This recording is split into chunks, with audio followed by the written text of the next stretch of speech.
Game 1 ng quarterfinals match between Ginebra and Meralco. Actually, ginawa na natin ng preview tong series na to. So, diretso na tayo sa breakdown. So, for Barangay Ginebra, early in the game, talagang lumabas or nagpakita yung value ng isang Troy Rosario. Dito sa play na to, good defense, diretso sa good offense. Kung makikita natin dito, it's a transition play. Okay? Now, look at Troy Rosario. Na-recognize niya na meron siyang smaller defender with Chris Banquero. So, immediately, okay, pumunta siya sa paint. Nag-early seal siya dito para sa easy 2 points, easy paint points para sa kanya at sa Barangay Ginebra. Sa kabaliktaran naman, here's Troy Rosario spacing the floor. Pipick and roll dito si Japeth tsaka si Scottie Thompson. After mag-pick ni Japeth Aguilar, mag-roll siya ngayon. So, si Troy Rosario mag-i-space out siya dito sa corner. Now, lagi natin itong nako-cover sa mga video natin. Kapag nagtakbuhan ng pick and roll, usually ang defense dito is may magtatag sa roller para ma-delay siya ng konti para makarecover yung tao mismo, yung big man. Kasi, kapag nag-i-screen ka kasi tinatanggal mo sa action to. So this guy, kailangan niya saluhin yung ball handler which is Scottie Thompson. So saglit lang, 'di ba? Magtatag dito si Cliff Hodge para lang ma-delay si Japeth para makabalik kay Scottie Thompson to. And then si Akil Mitchell pabalik kay Japeth Aguilar. So kung makikita natin, magpi-pick and roll lang Ginebra, mag-i-space out si Troy Rosario. Natakan nila yung paint, kick out to Troy, close out from Hodge, and Troy Rosario for 3. And I've always said this, na scorer Scottie is the best Scottie. Ang dami-dami kasi nilang guards na ngayon na who do the little stuff. Yung mga, alam mo yun, tapik-tapik, rebound, defense, etc. And si Scottie kasi siya yung pinaka-consistent scorer sa kanilang lahat. So, kapag si Scottie aggressive umiscore, doon na rin kasi lumalabas yung playmaking niya. Kung makikita natin dito, Scottie Thompson will drive, draw multiple defenders, kick out to RJ Abarientos 2 points. Kasi aggressive si Scottie eh. Dumadrive siya not looking to pass. Diba? Dumadrive siya looking to score. And then kapag nag-collapse yung defense, doon na lumalabas yung playmaking niya. So ayun, kapag aggressive kasi si Scottie umiscore, diba? Lumalabas na yung playmaking chops niya. Dito makikita natin set play from Ginebra. Ngayon, again, napag-usapan natin yung roll kanina. Diba? Pag may roll, may magtatag either sa nail or galing sa corner. Dito ang ginawa ng Barangay Ginebra kung ipi-play natin. Dalawang shooter yung nilagay nila sa weak side. So si Rios tsaka si Black parehas hindi nakapag-tag kay Japeth Aguilar. Si Scottie Thompson naiwan niya si Cancino off the dribble, forcing Raymond Almazan to come over. So ngayon walang magi-stop kay Japeth Aguilar sa loob pagka-alley-oop ni Scottie Thompson. And again, that's because Scottie Thompson aggressive siya. Madrive siya looking to score, and then kapag may opportunities pumasa, tsaka niya gagawin. Dito naman kabaliktaran, it's RJ's turn. Okay? Pick and roll RJ. Now, si Japeth ulit magro-roll, so CJ Cancino itatag niya si Japeth Aguilar, sinong nasa corner ngayon na magle-lift papunta sa wing. It's Scottie Thompson. And walang hesitation, tumira siya ng 3 points. Pasok. And that's Scottie Thompson being aggressive. Okay? Now, kung makikita natin dito, later in the second quarter, nagkainitan yung laro, honestly. Medyo nawala sa control yung Meralco.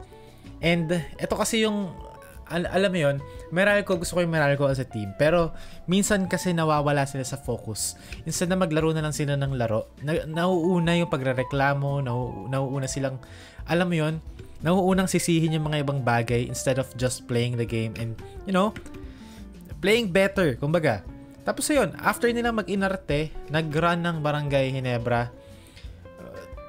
Later in the second quarter, kung makikita natin dito, RJ Abarientos again draws the defense. Alley-oop to Justin Brownlee. Pero to end the second quarter, actually, nakabalik ang Meralco. 7-0 run, pero lamang pa rin yung Ginebra ng 3 points sa end ng first half. Third quarter was really close. Parehas na teams nag-foul non-stop sa quarter na to. Actually, napakahaba ng third quarter. Pero ang importante rito was Justin Brownlee turning up. Kasi itong quarter na to, ang dami na foul trouble parehas na teams. Pero ang halaga rin na si Brownlee, kahit tahimik at paunti-unti, nakaka-points para sa Ginebra. Whether it's from the outside, sa free throw line, or even inside. Ang laking bagay na patingi-tingi yung points ng Barangay Ginebra sa quarter na to. Kasi their defense struggled din sa quarter na to. Meralco, naglagay sila ng 4 na shooters surrounding Akil Mitchell. So medyo nag-struggle yung Ginebra defending in the perimeter kasi sobrang layo na nang i-close out nila. Longer close outs. So, nagkakagulo in terms of their rotation and mas maraming space for Mitchell to operate inside and for their slashers to drive papunta sa loob. Pero noong fourth quarter, it was really Scottie Thompson's quarter. Kagaya nung sa first half, talagang nag-take over na si Scottie Thompson ng buong quarter na to. After niyang mag-cruising mode, after niyang mag-init nung simula. And si Scottie Thompson kasi, alam mo yun, minsan kasi si Scottie, it's either sobrang passive niya or sobrang aggressive niya talaga. Kumbaga, parang alam mo yun, ayoko sabihin, pero minsan parang baliw si Scottie Thompson pag pinapanood mo na hindi mo maintindihan ano yung ginagawa niya sa loob ng court. He's just literally going insane na parang lahat ng ginagawa niya napaka-ridiculous ba ang tawag doon. Kung makikita niyo rito, 5 seconds sa shot clock, mismatch against Akil Mitchell, the taller defender, and all of a sudden, biglang meron ng step back sa Scottie Thompson sa bag niya. Diba?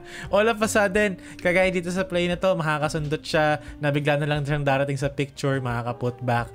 Yung mga ganun bagay na hindi niya gagawin all game tapos biglang gagawin niya in the fourth quarter na parang, kumare dito, biglang mag-aala Jason Castro papunta sa basket. Yun yung yung Scottie Thompson na sobrang unexpected niya, at the same time sobrang controlled niya sa player na everything he does, it's either you expect na parang that's Scottie Thompson, pero alam mo yun, minsan talagang magugulat ka pa din eh. Especially kapag may scorer's mentality siya.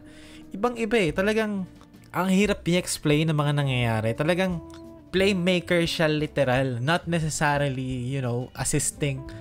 He's also scoring and making plays na literal. Talagang playmaker. Gumagawa talaga siya ng play in any way possible. So sa game na to, panalo Ginebra 92-100 because of their strong fourth quarter. Sa fourth quarter talaga na-seal nila yung game kasi third quarter 28-29 sila ng Meralco. Pero sa fourth quarter 22-16, nag-step up sila defensively and hindi rin naman lumayla yung scoring nila thanks to Scottie Thompson who sa game na to dropped 23 points, 7 rebounds, 6 assists, 5 steals, and 1 block on 9 out of 13 shooting. Which is, grabe. And watching the fourth quarter once again, kasi syempre nung ginagawa ko tong video na to, tinignan ko ulit yung mga clips ng fourth quarter. Talagang literal na he's everywhere. Like, parang kahit saan mo skip yung video na pag pinanood mo ng buo yung fourth quarter, talagang meron siyang ginagawa. Makakasundot siya dito, makaka-rebound siya, makaka-score, makakaganito, makakaganyan. So, again, this is the MVP Scottie Thompson that we know. So, yun. Panalo ang Game 1. Panalo ang Ginebra rather sa Game 1 kontra Meralco. It was textbook Ginebra win na, parang tingi-tingi, kumbaga, yung points nila na parang walang sobrang run na nangyari na mga 12-0 run, naghihiyawan lahat talaga. Walang mga super big shot. Yeah, meron naman si Scottie Thompson, a few. Pero, kumbaga talagang consistency throughout the game.